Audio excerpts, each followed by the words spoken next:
Good day guys. So ito, welcome back. Welcome back sa ating paggawa ng video. Medyo napakatagal ang kasunod na video dahil masyadong busy, no. Mahirap mag-edit and then mag-upload. Mga trabaho kailangan mabilis patapos. Ngayon meron kasing bago. Bago to sa mga videos ko, kaya ginagawan ko ng video or gagawa natin ng video. Okay, so meron tayo dito, ayan, syempre favorite Nissan Urban. Ang issue nito, hard starting sa umaga. Ang sabi nung may-ari, pagka ginamitan niyang jump start, gumagana or umaandar. Ngayon, ito kasi upon checking, nakita ko electrical issue siya. So pakita ko sa inyo and then sana may matutunan kayo. Okay, so dito tinanggal ko na yung upuan. Yan. So dito siya banda. Ang problema kasi nito, ang nakita ko, pag nag-heater ka, gumagana yung indicator, pero namamatay din. Yan, gumagana. Ibig sabihin yan, working. Ito, andito naman ngayon yung mga relay. Yeah. Ito ngayon yung timer relay. Ito siya located na sa likod ng driver, sa ilalim. Pag open mo ng cover dito, makikita mo yan dito, nakatornilyo. Ngayon, ito ngayon yung timer relay.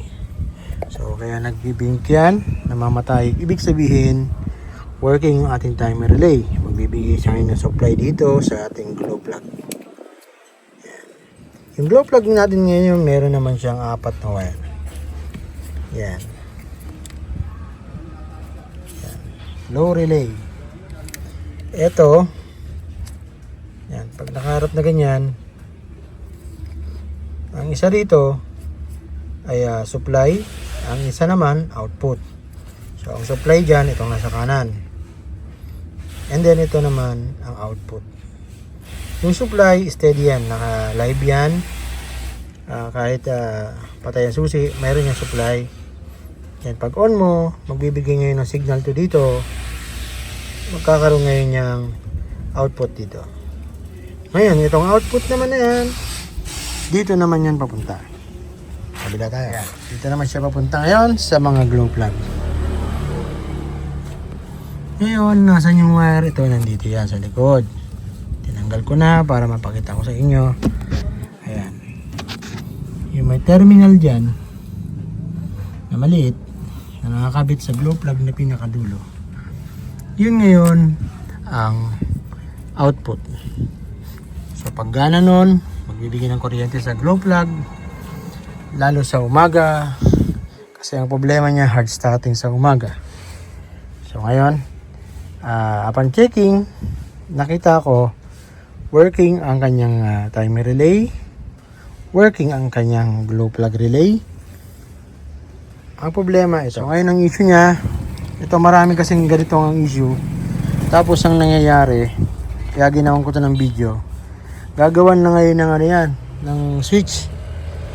Nakikita mo yung mga naglalagay ng push button switch. Kaya ako ginagawa ng video to para hindi masalaula ang inyong electrical. Baga hanapin yung pinaka-issue ng sasakyan, ng wiring, hindi yung magja-jump agad o gagawa agad ng panibagong wiring. Ngayon ito, dapat ito meron ako makuwang live dyan. Sabi ko nga, ito yung supply, wala. Ayan, wala. Ngayon, pag inon natin yung susi, meron. Ibig sabihin, may signal dito. Ang wala, ayan, tumutunog oh. Ayan, tumutunog siya. Ibig sabihin, gumagana yung relay, gumagana din yung timer. Ang problema natin ngayon, supply, kasi walang lalabas dyan kung walang papasok dito. Okay. Yan, isa lang yan. Basta yung may blue and white, dapat meron live yan. Ngayon, nanapin natin ngayon kung saan ito papunta. Kasi bala sa possible yan, galing yan sa fuse. Hanapin natin ngayon yan. Blue and white. Okay, ito guys, medyo hindi na ako mahihirapan dyan kasi nga ang kaibahan, kabisado ko na yung harness nito. Alam ko na kung saan ko siya i-diagnose. Binibigyan ko lang kayo ng idea kung saan papunta yan. So dito ngayon papunta yan. Ayun.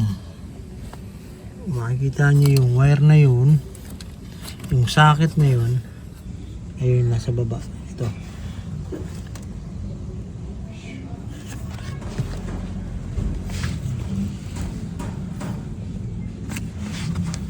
Saan na ba yun?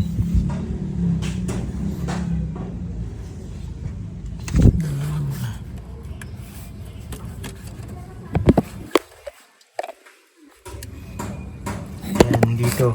Yung dalawang malaking wire. Dito nyo makikita yung white and blue. Tapos ngayon, papasok yan sa loob ng harness. Pupunta yan pa atras. Dito ngayon papunta yan. Ayan ang mga fuse.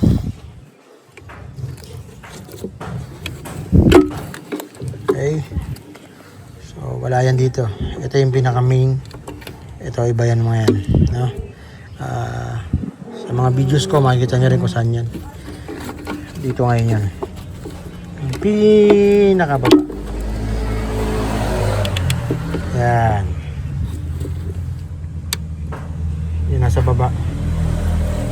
Okay, tanggalin natin. Possible ito ay tigas. Ito ay putok. Ayan. Oh, ayun. Putok. So, yan ang naging issue ngayon. Kaya walang supply yung kanyang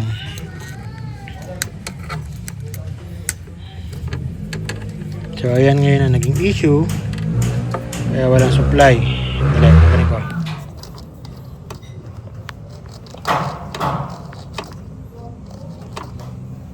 Medyo nahuli itong ban na to kaya nakakagawa tayo ng video. Ayan, putok. Kasi nyo nagkaiwalay. Ayan. Okay, so ngayon subukan natin i-jump. Hanap tayo ng wire na pwede kong i-jump dito kasi baka mamaya bilhan ko na ng fuse, pumutok agad. So ganun muna ginagawa ko, no. Magja-jump muna ako ng manipis.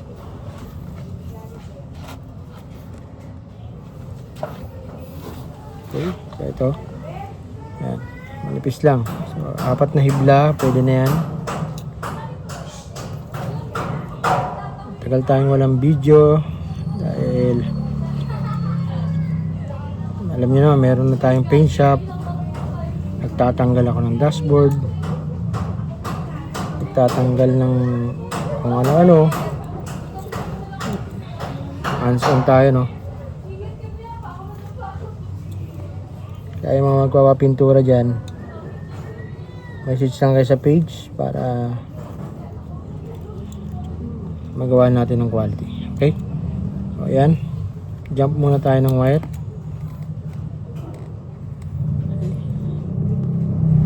Tapos ilalay ko dito. Okay, so ayan na. Na-jump ko na, make sure lang di sasahid sa body. Ayan, kung may paraan kayong iba, bahala na kayo. Oh, ayan. I-jump na. Titignan natin ngayon kung may supply doon. Okay, so dito check na tayo. Ayan, may supply na. Ayan, kakabit na natin yan dito.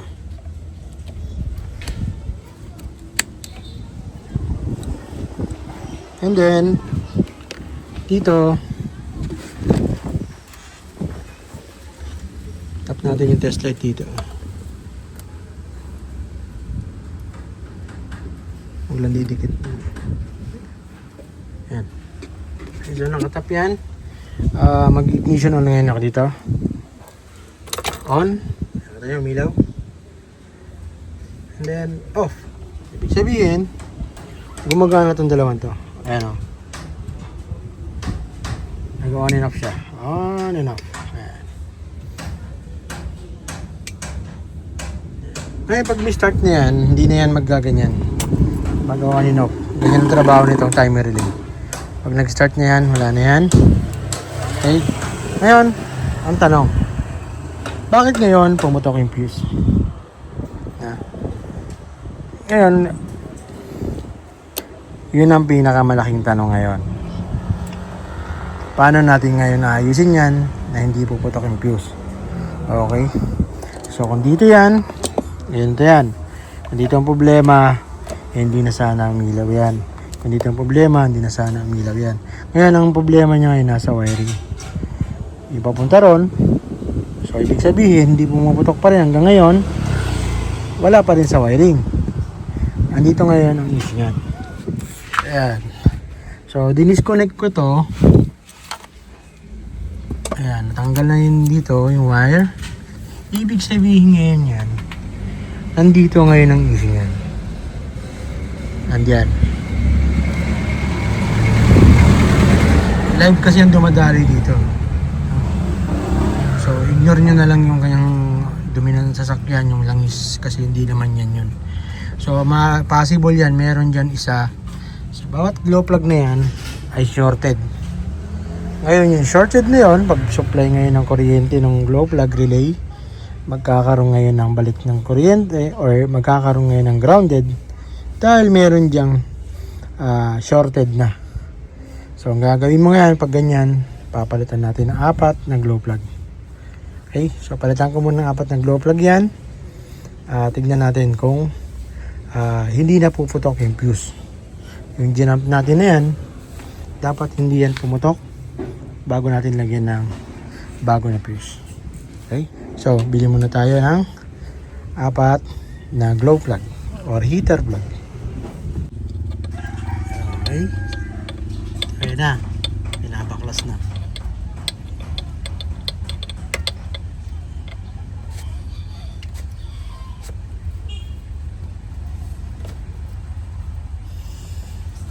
Balikan natin ang glow plug. Ito naman, nabili na dito. Ayan.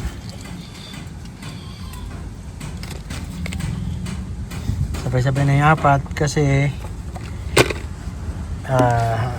hindi na natin hanapin kung alin dyan.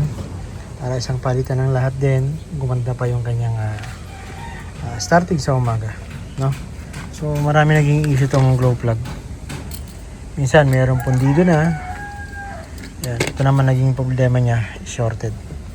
Kasi upon checking sa wiring, intact naman siya. Walang issue. Walang dumikit. Yan. Ito yung tinanggal natin. Yan. Ayan yung contact nila na 4. Dito yung supply. Dito nakakabit yung wire.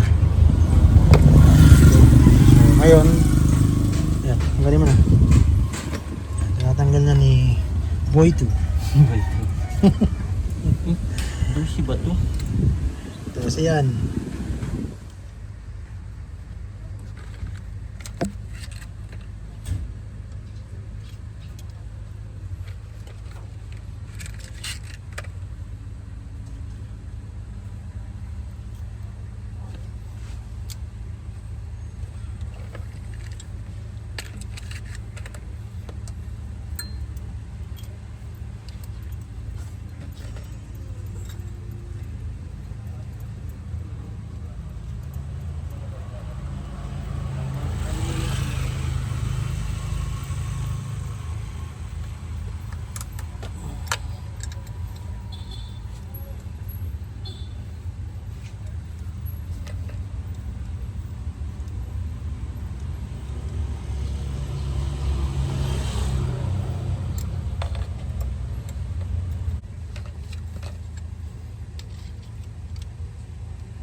Okay, so nakabit na natin. Ngayon kakabit ko na yung kanyang wire. Ito.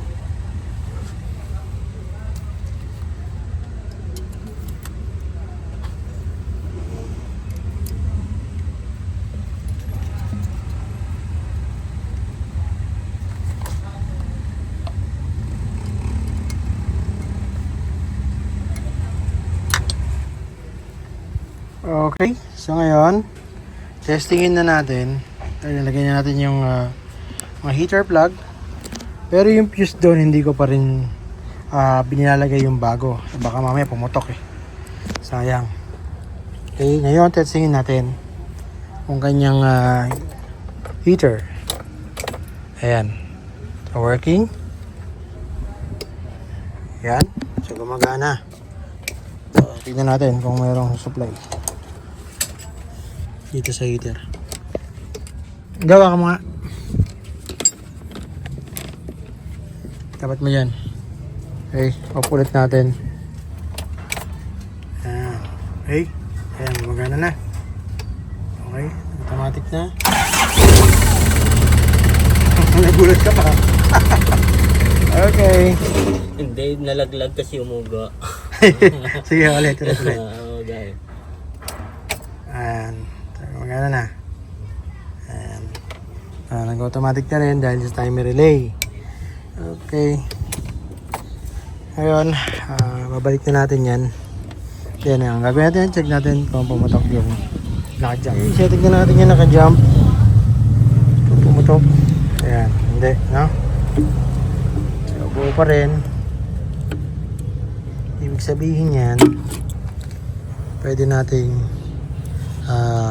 ikabit na yung bagong fuse. So, ito ngayon yung fuse nya. No? Mataas ang fuse nya, no? 65 amperes. Imagine nyo yung kanyang main is 75. Oh, 65 naman yung sa heater. Okay. So, kakabit na natin yan dyan.